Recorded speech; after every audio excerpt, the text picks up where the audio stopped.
Assalamualaikum warahmatullahi wabarakatuh. Bismillahirrahmanirrahim. Alhamdulillahirabbil alamin. Assalatu wassalamu ala nabiyyina wa syafi'ina wa maulana Muhammadin wa ala alihi wa sahbihi ajmain. Amma ba'du. Para pemirsa sekalian yang dimuliakan dirahmati oleh Allah Subhanahu wa taala, dalam kehidupan ini pasti kita menginginkan untuk menjalani hidup penuh dengan kebahagiaan, kesentausaan, ketenangan dan kedamaian. Tidak ada satupun orang yang hidup di dunia ini ingin terlunta-lunta, merana, nestafa, celaka, dan penuh dengan penderitaan. Semua pihak, semua orang. Bahkan setiap orang ketika keluar di pagi hari, kembali di sore hari, atau keluar di sore hari, kembali setelah waktu subuh di pagi hari, itu dalam rangka apa? Mereka bekerja membanting tulang, memeras keringat, dalam upaya, dalam rangka untuk mencari yang namanya kebahagiaan dan kesentausaan hidup. Nah, tentang hal ini tidak ada khilaf di kalangan para ulama. Nah, tentang hal ini tidak ada khilaf di antara manusia tentang tujuan kehidupannya. Yang jadi masalah adalah kemudian manusia berbeda-beda dalam memaknai apa itu kebahagiaan dan bagaimana mencarinya. Sebagian mencari kebahagiaan mengira bahwa bahagia itu ada pada pangkat dan jabatan, sehingga dia jungkir balik, dia habis-habisan mengejar pangkat jabatan agar bisa hidup bahagia, agar bisa hidup sentausa. Padahal kalau kebahagiaan Allah letakkan pada pangkat dan jabatan, seharusnya semakin tinggi jabatan seseorang, semakin tinggi kekuasaan seseorang, dia semakin bahagia. Nyatanya tidak selalu demikian. Fir'aun laknatullah alaih itu kurang berkuasa bagaimana, kurang luas bagaimana wilayah yang menjadi kerajaan dia. Tetapi meskipun menjadi penguasa kala itu, Fir'aun hidup terlunta-lunta dan jauh dari kata bahagia. Dia selalu merana, bahkan disebutkan dia kena penyakit insomnia, penyakit tidak bisa tidur sepanjang malam, karena khawatir akan ada pihak yang mengkudeta tahta atau kekuasaannya. Semikian juga ada sebagian pihak atau mungkin sebagian besar kita mengira bahwa kebahagiaan itu bisa didapatkan lewat harta yang melimpah ruah, sehingga sebagian besar potensi waktu, tenaganya, bahkan pikirannya digunakan untuk mengumpulkan harta lagi dan harta lagi. Padahal sederhana, kita bisa simak dalam Al-Quran, kalau seandainya orang yang paling berharta adalah orang yang paling bahagia, yang paling sentausa kehidupannya, seharusnya Qarun itu menjadi pihak yang paling bahagia. Tetapi sebaliknya, Qarun menjadi orang yang tidak bisa tenang, tidak bisa bahagia dengan hartanya yang melimpah ruah itu. Ya, harta yang mustahil bagi kita mungkin untuk menyamai Qarun. Ya, yang Allah gambarkan kekayaan Qarun, inna mafatihahu latanu bil usbati ulil quwah. Kunci gudang kekayaan Qarun saja itu tidak bisa dipikul oleh onta-onta atau pengangkut-pengangkut yang kuat. Itu baru kunci gudangnya. Lalu bagaimana isi gudangnya?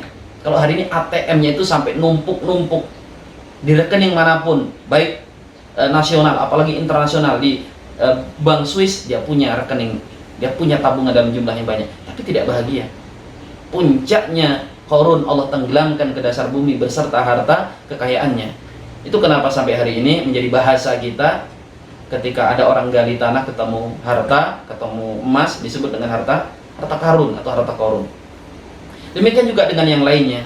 Sebagian mengira ada pada popularitas kebahagiaan, ada mengira bahwa kebahagiaan itu ada pada ini, itu, dan sebagainya. Padahal hadirin dimuliakan Allah, kebahagiaan, kesentausaan, ketenangan, kedamaian hidup itu Allah yang menciptakan.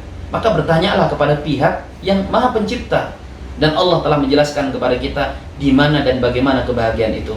Allah Subhanahu wa taala berfirman, man amila solihan min dzakarin aw unsa falanuhyiyannahu hayatan thayyibah. Siapa yang beriman dan beramal soleh dari laki-laki perempuan, siapa yang beramal soleh dari laki-laki dan perempuan asalkan dia orang beriman, maka kami akan berikan kepadanya kehidupan yang baik di dunia ini. Lihat hadirin dimuliakan Allah, kebaikan, kesentausaan di dunia itu sama dengan apa? Dengan kebaikan yang akan kita dapatkan di akhirat. Caranya adalah dengan iman dan amal soleh.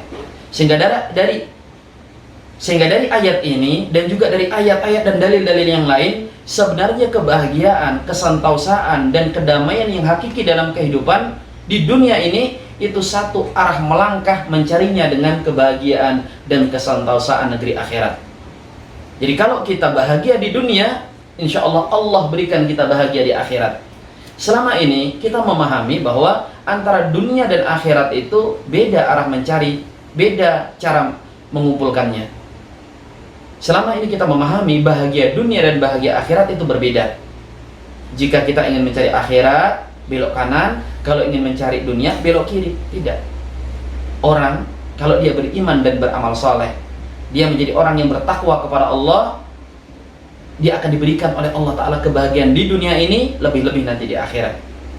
Maka orang-orang miskin, mereka yang hidup dalam keterbatasan, tapi menjadi orang yang bersabar atas qada qadarnya Allah, dia tetap bertakwa kepada Allah, dia akan hidup sentausa di dunia ini dan juga nanti di akhirat.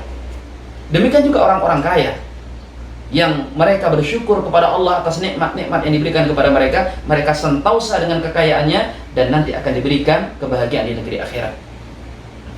Karena memang demikian keadaannya. Ada orang-orang soleh dari para nabi, termasuk nabi kita sallallahu alaihi wasallam, miskin, dia bahagia di dunia. Bahkan Rasul mengungkapkan, baiti jannati, rumahku itu laksana surga bagiku. Dan para sahabat banyak yang hidup miskin, mereka bahagia di dunia dan bahagia di akhirat. Sebaliknya ada juga orang-orang soleh yang kaya raya. Sebut Nabi Sulaiman, Nabi Daud, dari kalangan para sahabat seperti Utsman bin Affan, Abdurrahman bin Auf, kaya hartanya melimpah ruah. Bahkan sampai hari ini ada yang harta mereka masih terwariskan. Karena mereka beriman dan beramal soleh, Allah berikan kebahagiaan di dunia dan juga di akhirat. Karena itu hadirin dimuliakan Allah, seberapa dalam iman kita dan seberapa banyak amal soleh kita, itu akan berbanding lurus dengan kebahagiaan yang Allah berikan di dalam hati kita. Semoga yang sedikit bermanfaat. Allah Subhanahu wa taala karuniakan kebaikan kepada kita dunia wal akhirah. Amin ya rabbal alamin. Wassallallahu wasallim ala sayyidina wa nabiyina Muhammadin. Wassalamualaikum warahmatullahi wabarakatuh.